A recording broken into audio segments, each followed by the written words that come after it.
You can spend thousands of dollars for a car, for a house, for a phone, for jewelry, but you can lose that. And if you lose it, you don't get the money back, right? However, when you get a college degree and you invested those resources, you'll always have it. No matter what they would call you, they always had to call you a college graduate, right? I was concerned. I was like, did I screw up? Did I mess up? Did I do something wrong? But eventually she looked up and she was like, you're the only person that ever told me that I can do something like this. And then that's when I realized how powerful higher education was and what I was doing.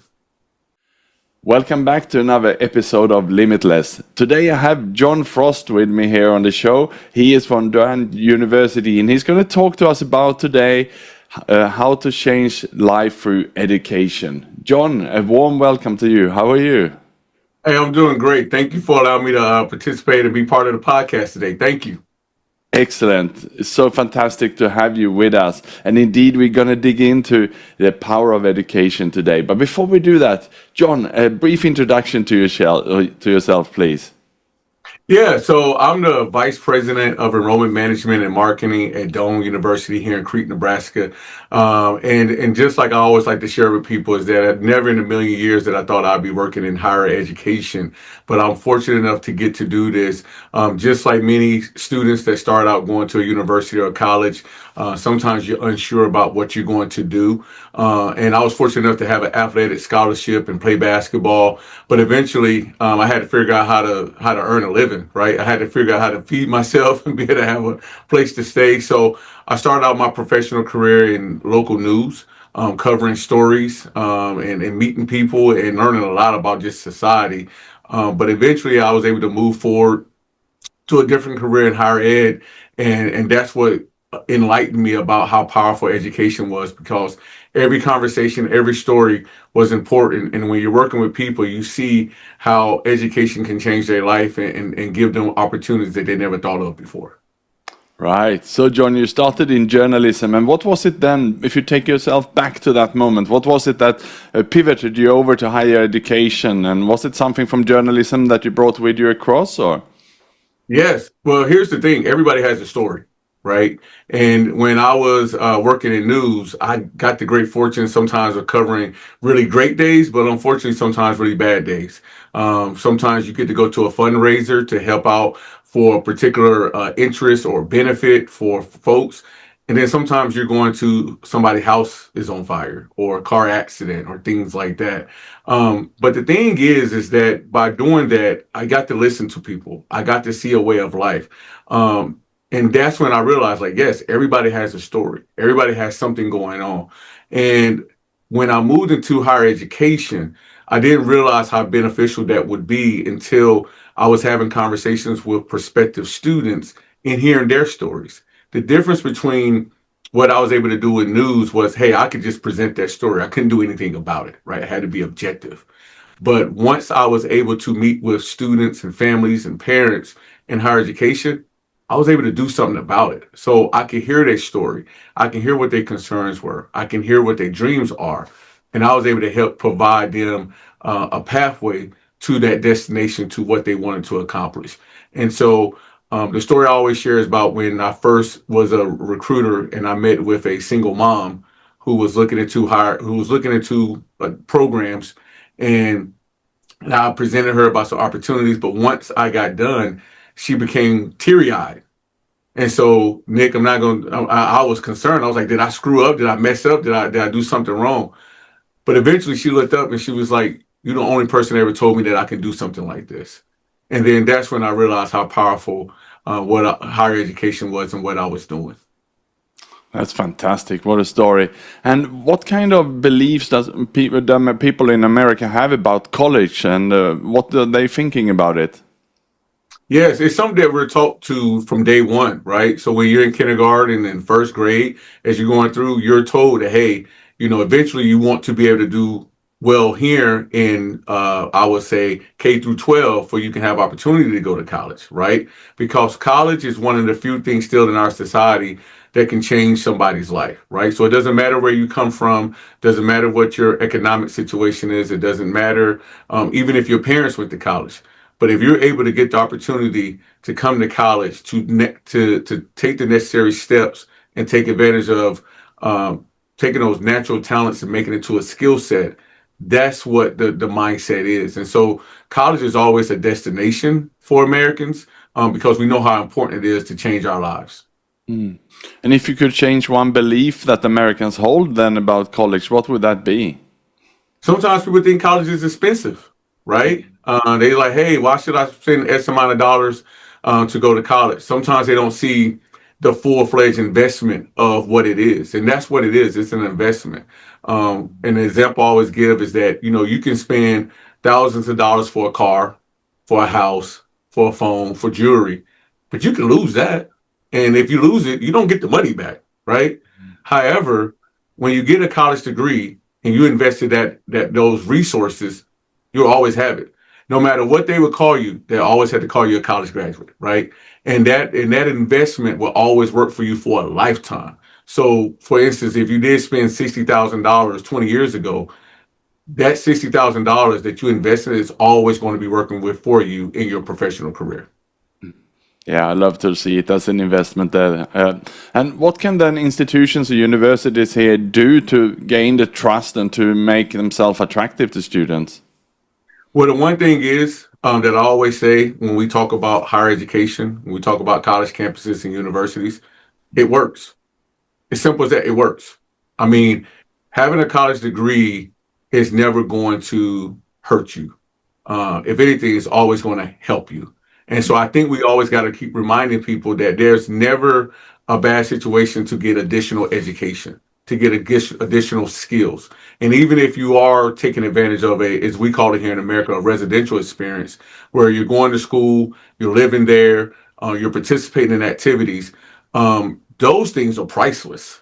I mean, and so I remind people is those life experience for me personally. College is where I met my wife, right? College is where I met some of my best friends. Put a price on that. I'll wait, right? I mean, so to me, that opportunity to not only grow, but to build that curiosity of conversation and engagement is wonderful. And I think that's what we got to keep reminding people that it always works. The opportunities and experiences are priceless. And at the end of the day, it's one of those things that you're not going to leave the same way you showed up. That's beautiful, John, and I'm so happy to hear that you met your wife at the university. I had the pleasure myself of, being born in Sweden, moved across the world as long as I could to Australia, where I did my university, and I wouldn't change it.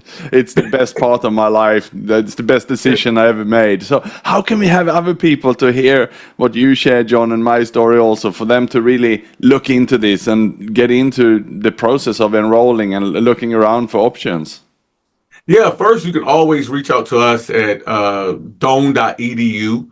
Doane University is doing really great things for we would say traditional students, so students that are just leaving high schools, but then also for those non-traditional students, so people who are currently working, looking to go get additional credentialing or degrees, so that non-traditional base. But then also, if you're looking for some open learning opportunities just to figure out like, hey, I need some additional classes that my current university doesn't provide, but we can get it somewhere else. Doane University can help out with that as well. So I would say please start with going to Doane.edu, looking us up. We're doing some really cool things, not only on the web, but also in social media. So please check those social media platforms, and check us out, because we're really doing some really great things and changing the world one student at a time. That's fantastic. And are there some misunderstandings out there as part of the enrollment and the management of that process? Anything that you can help us to understand or clarify? Yes. So one of the things that I say to the good folks that I serve is that we don't chase numbers. We go out there and chase the dream, right? So it's not about just enrolling anybody. It's about enrolling folks to the right school. At the end of the day, yes, I could sit here and say Doane is for everybody, but it's not. It's for the right people, and that's what we do a good job at. The one thing that I share at different times is that the human spirit is undefeated, right? And it's our job is we're engaging with folks to understand what is that spirit and where does that spirit want to go and what does it want to do. And that starts with conversation. So, of course, a lot of times the misperception is that we're just trying to enroll everybody. No, we want to make sure that first and foremost that you and me meet that admission criteria? But then also, do we have what you're looking for? Is does Doane fit in your plan? And what does that mean? And then also addressing those concerns, because we want to make sure it's great to be celebratory and talk about how great college is, but it's also important to talk about those concerns that somebody may have and making sure that we can address those concerns. Yeah, and but these days it's so competitive out there, though. Everyone is chasing the numbers. So how do you then balance the pressure of, yes, we need to have numbers, we need to still have money and from the enrollment to pay for our fees and cover our costs and so on, versus then the deeper mission of serving the students, as you mentioned. At the end of the day, our secret weapon is us. I'm not going to sit here and pretend that we got some secret gimmick or anything like that. At the end of the day, we're second to none in our engagement ability. Just like what we're doing right now, a lot of schools, they're order takers. We're dream makers. So what I'm saying that they're order takers is that you would go to somebody and say, hey, I'm interested in an XYZ program. And they would say, yes, yeah, we have that program. Here you go. And they'll just give you a pamphlet and let you go about your business. The difference between us and everybody else, we say, tell me more about what that looks like for you. So that's great that you're interested in that program, but why? What do you hope to accomplish with that? Why does that mean something to you? Another question would be, let's just say everything works out. When you walk across that stage and get that degree, who's the first person that you're going to look for? Who's the first person that you're going to hug? Who's going to be proud that you did that? So it's not that we just are going to be the order taker and provide somebody a pamphlet or a booklet and say, hey, yeah, we have this program. We're looking at the holistic point of view of what that particular individual wants to do. And that's what's important. That's what separates us. And not only from an educational point of view, but also from a financial point of view. Tell me what are your concerns, or what is your ability to finance your education? What are your thoughts about that? We're not going to sit here and just think that we got all the answers, but it is a discussion. It is a conversation.